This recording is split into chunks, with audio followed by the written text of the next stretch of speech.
Today on Context, the globe's richest 1% own half the world's wealth.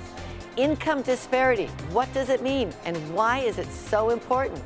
Today, Context explores how income inequality affects us all. And a young teenager brings us the faces of the most vulnerable among us. He tells us why the lives at the end of her lens matters so much.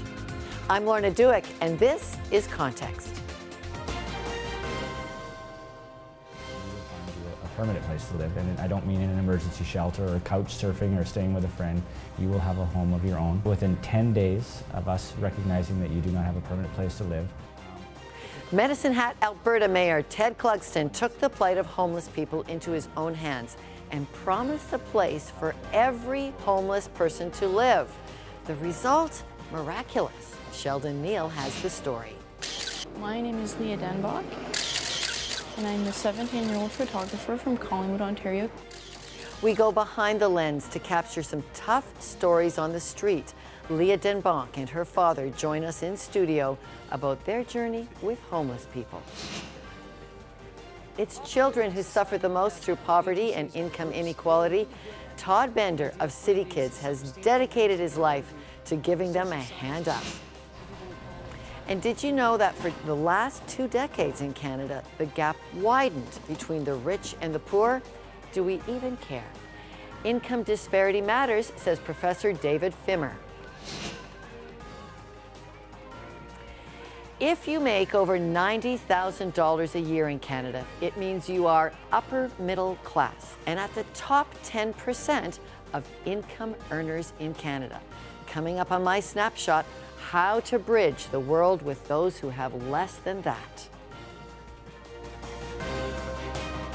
We're talking about money today, and while Canada is consistently rated one of the best places in the world to live, income inequality still plagues the true north strong and free. Our contributor Molly Thomas with that story. Marred by violence in Rome. This crowd is growing. They don't seem perhaps 3,000. 5 months in Spain. A global outcry on economic inequality and unfairness. We've seen the protests, maybe even been a part of them. What kind of power? People power! The Occupy movement showed the world that there is frustration and fury over the widening gap between the rich and the poor. 1 in 7 children in the United States suffer from hunger. At the same time, we're giving billions and almost $1 trillion to Wall Street just for bailouts. Something needs to change. So, are we any better off in Canada? Actually, what surprised us most, on the one hand, sort of the discovery that, income inequality had increased quite dramatically in Canada, but as opposed to what many people would think that this is a phenomenon from the year 2000, actually it started well back into the 1980s. St. Hilaire co-edited Income Inequality, the Canadian story, which details how family incomes have consistently risen. Still, the income gap between highest and lowest paid earners has widened over decades. In fact, from 1982 to 2010, 90% of people at the bottom of the taxpayer totem pole only increased their income by 2 percentage points. Compare that with the top 10%, whose income grew by more than 75%. So you can think about income inequality in a number of different ways, and one of the ways you could think about it is whether some regions are growing faster than others.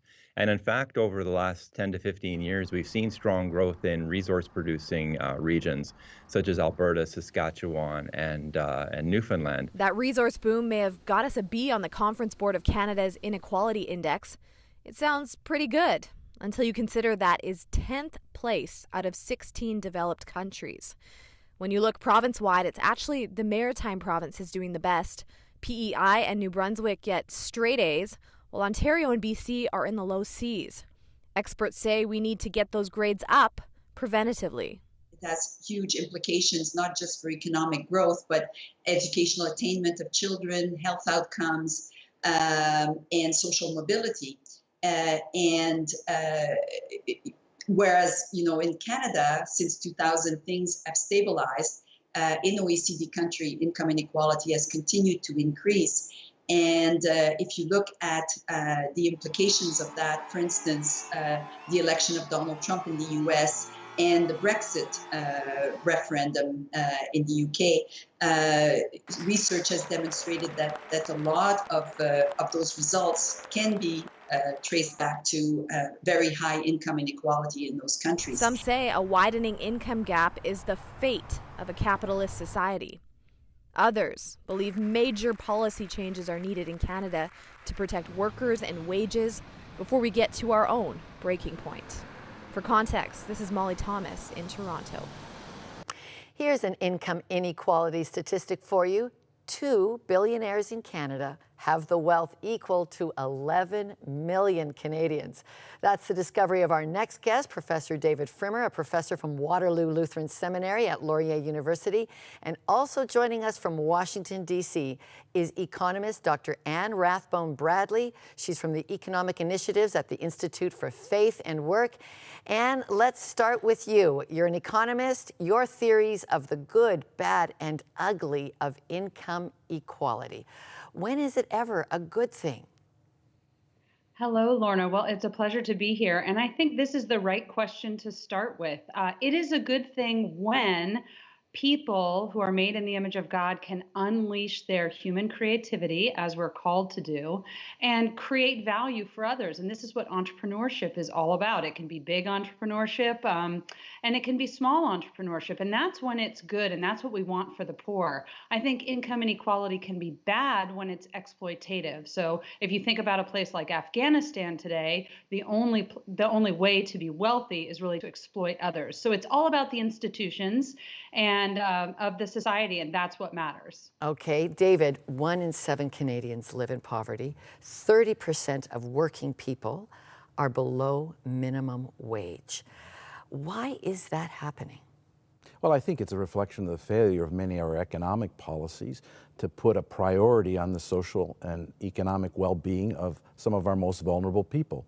And I think this is a thing that we all need to address and work on and kind of come to grips with. We've had 30 years of globalization, economic globalization, and many of these policies have failed to deliver on improving the well-being. They've delivered for some, but not the particularly vulnerable people that have been left out of this whole period. Okay, and let's go to you on this, because you have been looking at, are people getting out of the bottom of the income graph? Is there hope, Anne?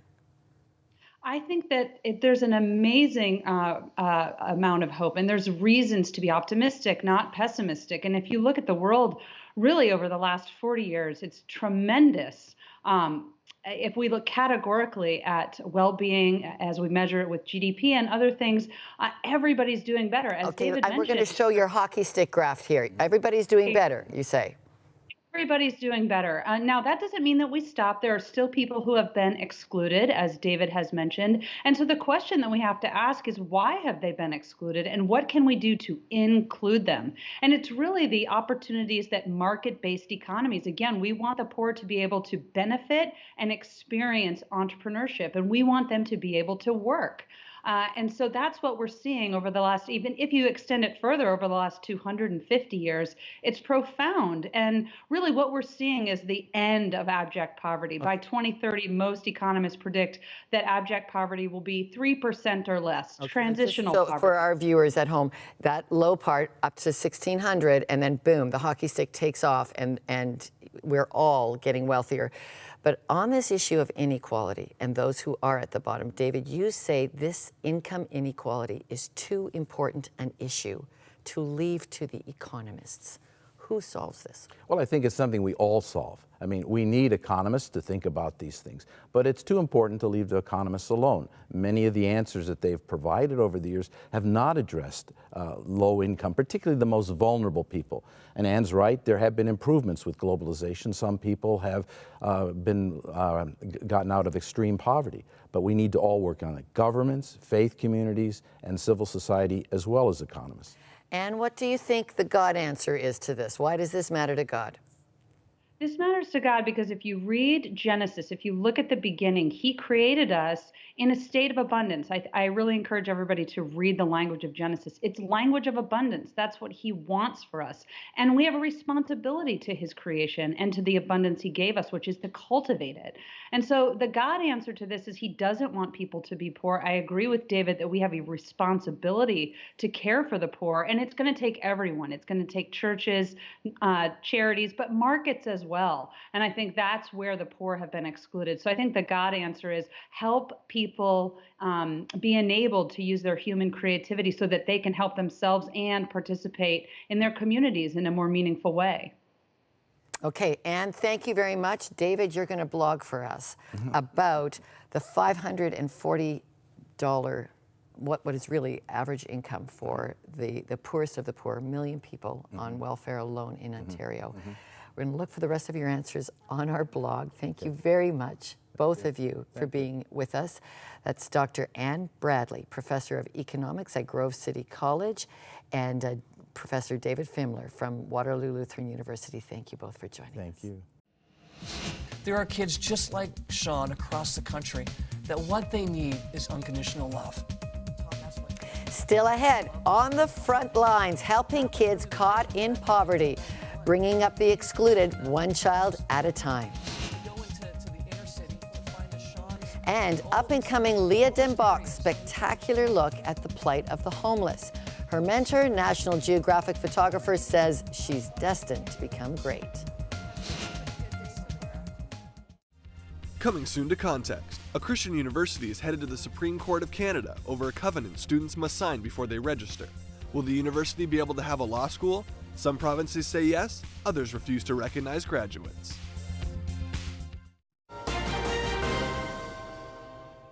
Stable housing is the biggest factor affecting poverty recovery. Sheldon Neal now with a mayor who changed Medicine Hat, Alberta by saying no to apathy over homelessness and promising a home for every resident in his town. It's an amazing story. Thank you so much, Lorna. 35,000 Canadians are homeless on any given night, but you won't find any Canadian homeless on the streets of Medicine Hat. Mayor Ted Cluxton joins me now from Medicine Hat, Alberta. In 2015, the city of Medicine Hat announced that it ended homelessness through its Housing First program. What is the status of homelessness today? Give us an insight on that. So we still have say that we've done that, and within 10 days of us recognizing that you don't have a place, we will have a permanent place for you. Not like couch surfing or an emergency shelter, but actually a roof over your head. And we are still able to maintain that goal today, even with the downturn in the provincial economy here. And I'm curious, Mayor Cluxton, no one in your city spends more than, as you mentioned, 10 days in an emergency shelter or on the streets. Right. Now, if a person has no place to go, they're provided with housing, can you break it down a little bit for us? How does it actually work? Give us a sense of that. So it's basically, our success with the Housing First is a one point of contact. So you go to our Community Housing Association, and they basically, in the old days, it was if you didn't have a home, it was like get off the drugs, get some mental health, and then we'll talk to you about a house. Now it's just, there's really no judgment. You just come in, you say, I need a place. We get you a place, and then we ask you, and not me, but the Housing Association, why are you homeless? And almost often it's mental illness, and then it's being masked with drugs and alcohol. And so they get you the wraparound services that you need. And so it can be anything. It could be a single mom who actually is a professional, but she's fleeing domestic violence, and she's got 3 kids in tow, and she's able to support herself, but she just needs a little help. Or it could be those people that are just chronically homeless and will always be homeless no matter what you do, and anywhere in between. And so we have what we call housing stock, which is run by the Community Association, and also our private landlords are on board as well. And so maybe you do earn an income, but we only make you pay 30% of your income, whatever that may be, towards your rent, and then the rest of the money is paid for by the Housing Association. So it's a real spectrum and a real scale. I want to jump into some quick numbers here. From the spring, April 2009 till just December of last year, you've housed over 1,000 people, including over 300 children. But it's interesting, right. You were first against this project when it first kicked off. I'm wondering, what changed in your approach and your understanding of this? So for me, when I was first elected in politics, that was 10 years ago already now. I was a firm believer, and I was raised in a very strict family, that if you want a place to live and you want a nice car and you get a job and you get an education, you go to work. And that's the way I was raised. And that's the way many people believe. And so why should I have to work 2 jobs to keep a roof over my head when these lazy bums are just out doing drugs and expect me to pay for their house as well? So that's the mindset of many, many people. But what happened is that they came to me with the financials. In Medicine Hat, it cost about $100,000. In most cities, this numbers, whatever it is, to keep somebody on the street. When you factor in the first responders, paramedics, hospital stays, all those things, the crime, the stealing your stuff, breaking in so they can get money for drugs. But it only costs about $20,000 a year to house somebody. So it's a great return on investment, especially for the healthcare system. And so first, that's how they convinced me that, this made sense. And then, second part, there's some humanity there. It's mental illness, and as you come to get over the stigma of mental illness and realize that nobody wants lung cancer, and nobody wants to have a mental illness, and so we need to treat these people with some dignity, and giving them a home is the best way to start. Now, you're advocating for other communities, other provinces, cities to get involved in your program. Who are you speaking to now, and are they responsive? Well, so yeah, as I was saying earlier, my job is to speak at the political level to other politicians. They asked me about Housing First. It was a provincial initiative here in Alberta. And so the other provinces really need, because the provinces have the money, the feds have the money, the municipalities don't have any money to do these kinds of things. And so I think I've probably done, over this interview that I'm doing here right now, I've probably done about 275 of these interviews across the world and in Canada. So that's getting the word out. Obviously, Medicine Hat is now almost synonymous with ending homelessness. And so that word has gotten out, and so people ask me, and I talk about it, and how Housing First works, and it's the way to go, and then our success. Nobody believed you can get to the moon until somebody actually got there, or you could fly until somebody actually flew, and nobody believed we could solve homelessness until somebody actually did, and it can be done. So we're kind of like that beacon, and it sounds corny and cliche, but we're kind of the beacon or the hope for the rest of the country and the world that it can be done. Wonderful. Well, we're hoping the rest of our country taps into what you've tapped into there. Mayor Clugston, thank you so much for your time. Oh, my pleasure. Thank you. That was Mayor Ted Clugston. He joined me from Medicine Hat, Alberta. It's really just like photographing any other person because they're no different than we are. A 17-year-old's view of the world through her camera and compassion. Stay with us. Coming soon to Context, a Christian university is headed to the Supreme Court of Canada over a covenant students must sign before they register. Will the university be able to have a law school? Some provinces say yes, others refuse to recognize graduates.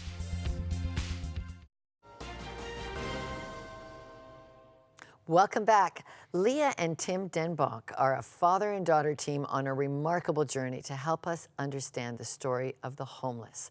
Leah, now 17, has spent the past 3 years creating the photo collection Nowhere to Call Home. Her father, Tim, is working alongside her. Thank you both for being at Context. Leah, how difficult has this been, this remarkable journey of getting these people on the street to trust you so you can take such intimate photos? Remarkably enough, it actually isn't difficult to get them to trust you because often people don't talk to these people at all. Like, they neglect them completely on the streets. So when we approach them and we explain that we're doing a book and that their story won't be forgotten, really, usually they're quite open to giving their story, and they trust us with their life story. And do you just squat down right there and listen to their story? What unfolds? So usually we go to locations where we know the homeless usually hang out. And when we approach an individual, we explain the work that I'm doing and that they could appear in a book. And they usually are quite open to the idea.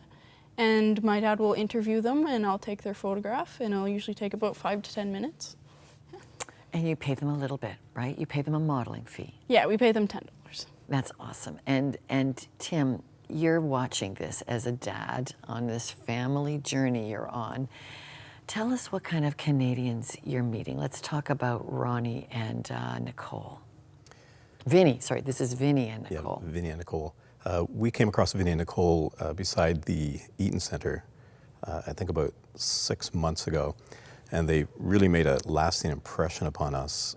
They had moved to Toronto because they were unable to find work in New Brunswick. And they naively thought that because it was a big city and there was a lot of people, that therefore there would be a lot of jobs.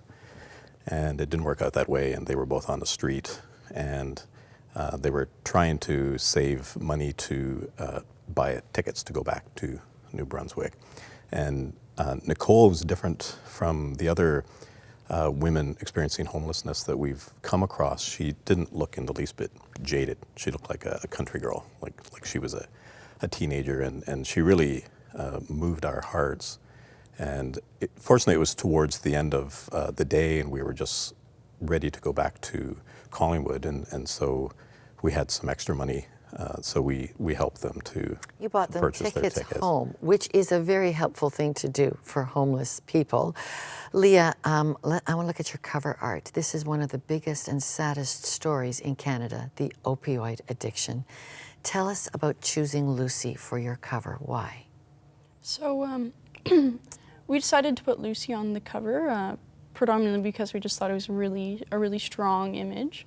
And it has a lot to do with Lucy's story. So the first time we met Lucy, she had told us that she once had big dreams of becoming a writer, and she often wrote journals and short stories. And it got to the point where her opioid addiction actually took over her life, so she can no longer do the things that she loves anymore, and she ended up losing her house, and so she's found herself with no home and no schooling and no place to live because of her opioid addiction, and she's been addicted actually since she was 14 years old, so it's nothing new.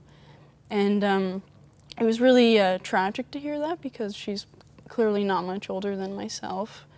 But we let her know she's on the cover of the book, and she was ecstatic, and it definitely made her day. She was like jumping up and down and telling her friend she's on the cover of a book, and so that was really nice to see, definitely. Let's go now to Ronnie's story. Tim, tell us quickly about Ronnie. Yeah, we came across Ronnie at the corner of Dundas and Yonge Street. He told us only been panhandling for a short period of time. And his story is really tragic. He lost a child through illness, and then unable to handle the grief, his wife or girlfriend, I can't remember which it was, took her own life. And this sent his life spiraling out of control. He took to drugs and alcohol, and because of the expenses of feeding those addictions, he lost his house. An incredibly common thread that could have happened. Leah, you included Ronnie in the book, and now this is so important to you guys. You're publishing this out of your own pockets. Tell us about your Kickstarter campaign, Leah. Yeah, so as of right now, we have been funding it ourselves, but that's definitely a difficult thing to be doing because it's very expensive to publish a book. So we decided to start a Kickstarter campaign. So if you just look up Leah Denbach and Kickstarter Humanizing the Homeless, you can definitely back it up. So we're just trying to get money to make the book happen, really. Humanizing the homeless. Why is that so important to you, Leah? You're just 17. Why do we need to get this right? Nobody else is doing anything about it.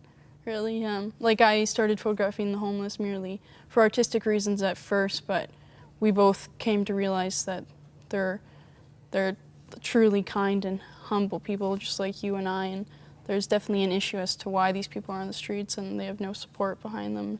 Nothing's changing, it's just getting worse, really. So. Wow, bless you both as you work on getting this book and helping us all get closer to the homeless story. Thank you. That was Leah Denbach and her dad and manager, Tim Denbach. More on them on our website.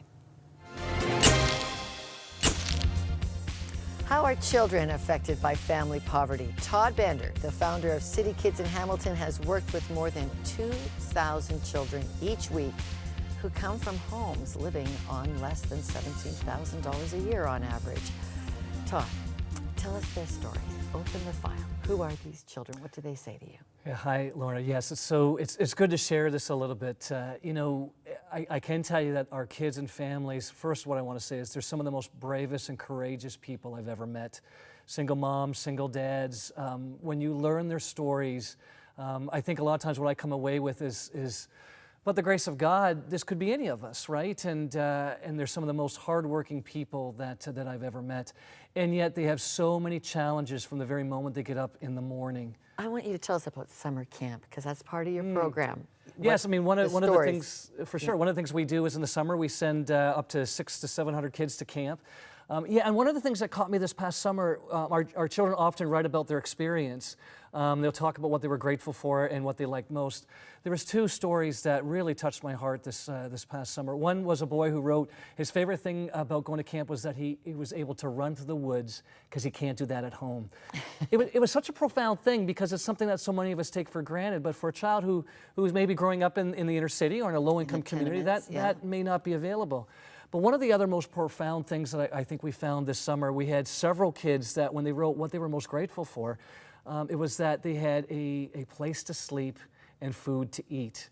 And they put a period. That was the sentence. And we realized after that, for that week in overnight summer camp, they didn't have to worry about their food, what was coming the next day, or any stress in the home, or have to worry about where they were going to sleep that night. And those are some special things that we don't often think about. And those are some of the circumstances that our families struggle with every day. So tell us then about, you've been at this long enough, right? I've known you for 25 years, Todd, and you're so faithful in this. What happens now at graduation, like when life begins? You've been on people's journey for 25 years. Can kids overcome a poverty background? Absolutely they can. And I think here's the interesting thing that people need to understand is so many of us come down and think that we're the ones that are going to solve it. But the truth of the matter is our kids and families actually have what it takes. But a lot of times they just need somebody on the outside to be that one to say, when they fall down or when things aren't good, to say, we still believe in you, you're going to make it. And I think it's one thing that we've learned is that this poverty issue that we've been dealing with for so many years, it is not a quick fix. It is complex. So are you saying, we've been talking about income disparity, there's also a relational disparity. We need to come alongside. We should all be having friends who are very poor. Absolutely. Because we need cheerleaders. Well, because I think here's the thing. Governments, smart people are trying to figure this stuff out. Government legislation is trying to figure this out. But all the while, it's going to take a long time to get there, and we need to keep working at it. But in the meantime, we've got kids and families that are actually still day-to-day experiencing this. Our belief in what we've seen firsthand is that when a child or a family believes that there is hope for a better tomorrow, and that can just come by a knock on the door and a smile of someone who just said, I'm thinking about you. When somebody believes that, this is true for all of us. When we believe that tomorrow might be better than today, we're going to go one more day and one more day. And then one more day turns into, I can maybe fulfill my full potential. And we've seen kids now going off to post-secondary school that we are sponsoring for the first time in 3 generations who decided that maybe I'm more than the sum of my circumstances. So brave families, brave parents, kids themselves who don't give up, and a community that surrounds them to say, we believe in you, we care about you. All right, the teachings of Jesus, take that love we're commanded to give to each other and cross the economic divide with it. Todd Bender, you do such a fabulous job at City Kids. Thank you so much.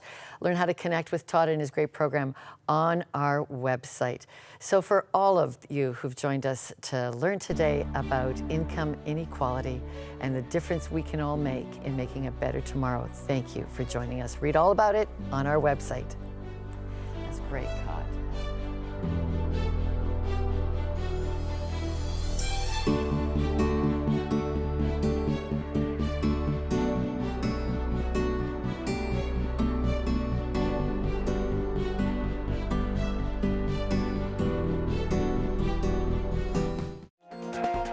I'm Lorna Duick, and you're watching Context.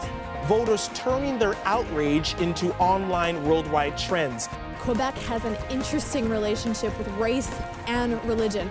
We'll never arrest our way out of this problem. I guess the politics ahead of the people on the front lines is more concerning. Of course, it's too dangerous for us to go over to Syria right now. This is real, isn't it? We could be looking at another Rwanda. Well, this is an issue our next guest is an expert on. I think it's going to be very difficult for the province to follow these rules. What is the standard that the church asks? And he said, God's got you. You are protected. How does that get decided, what the Pope will address? Joining me now is Wilma Dirksen. What you're talking about here is the treatment of women in media and entertainment industries. Bad behavior, is it out of control? God's not a rain god, that he just does what we ask him to do.